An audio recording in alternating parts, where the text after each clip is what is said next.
my name is Sarah and today we're talking about The Assassin's Blade by Sarah J. Maas. So I mentioned in my September haul video that I had picked up Throne of Glass, which is the first book in the Throne of Glass series, and someone mentioned in the comments that I should read The Assassin's Blade before I read the Throne of Glass series. The Assassin's Blade is a collection of 5 prequel novellas to the Throne of Glass series. The first book follows Selena Sardothian, who is like the most renowned assassin in this realm that she lives in, and she has been captured and punished for all of the people that she's assassinated, and now is being placed in this sort of like gladiator type competition where she has to defeat 23 other people in order to win her freedom. That's really all I know about the first book, and this set of prequels is the setup for that situation. It sort of gives you the setup for how she became an assassin in the first place and all this stuff, but also gives you the events that lead up to her actually being captured and punished for her crimes. So we're going to do this video in 2 parts. I'm first going to do a non-spoilery review type section about my general thoughts on the book, and then we're going to do a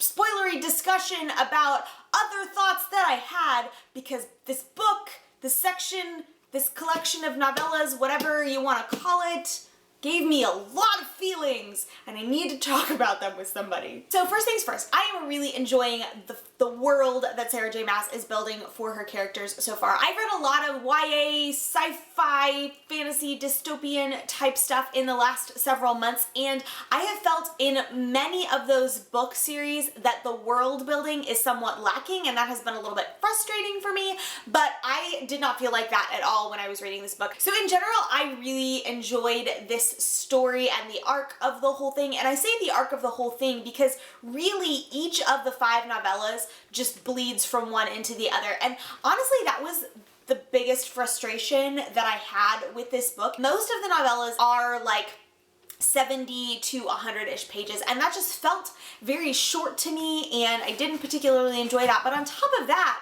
every single novella basically picks up where the previous one left off. In that sense, I don't know why she decided to make these novellas. I feel like this whole arc would have just worked better, and I would have enjoyed it more if she'd written like one transition chapter or whatever between each of the 5 novellas and just made it one big like prequel novel instead of broken up into these different chunks. It might just be a me thing, but I'm not a big novella person, and I think I would have enjoyed this story a whole lot more if it had been written as one overarching story rather than broken up into these bits and pieces. The other thing that I'm particularly enjoying about this book so far is the character development. I will be perfectly honest, I don't really like Selena that much right now.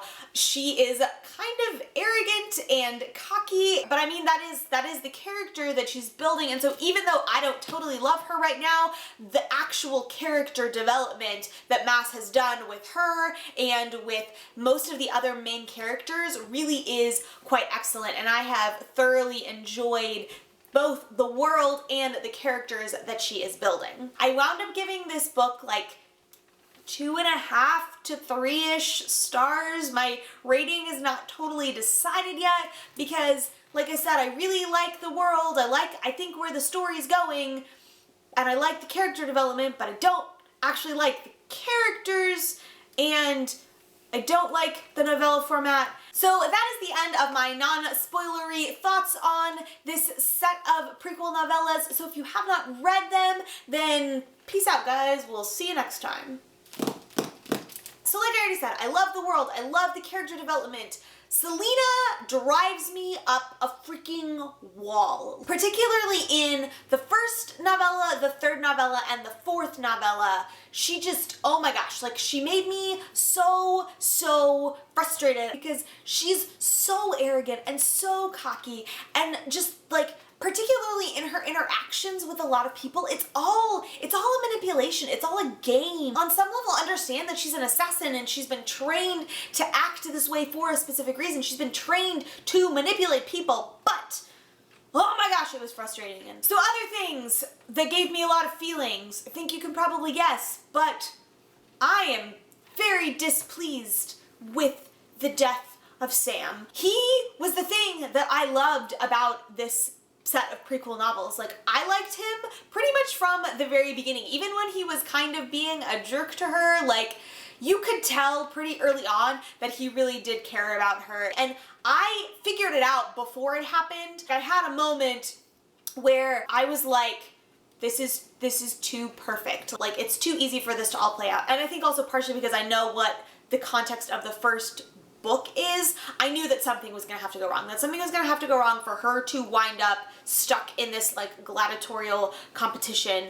But I had this moment, a chapter or two before it happened, where I was like, I swear, if she kills Sam, I am going to be so angry, and if I hadn't been reading this in public, I probably would have chucked it across the room. I knew it was gonna happen, but Sam, oh, he was so wonderful and sweet and kind, and in a pretty short time, like, I became very, very attached to him. I was thinking, I really hope that he's gonna show up in the future books because he's just great. He was a wonderful character. I think he was really good for her, and I think that, you know, had things not gone totally to hell, that they would have been so happy together, and it makes my heart sad that he died. And like, I know that they're totally fictional characters, but when I think about what Sarah J. Maas had Farron do to Sam and how he died,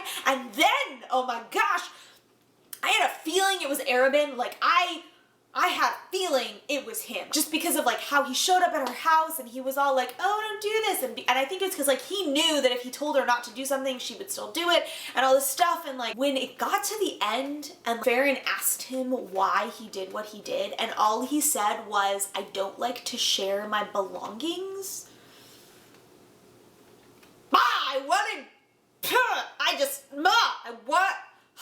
I wanted to like Hulk smash things, because I was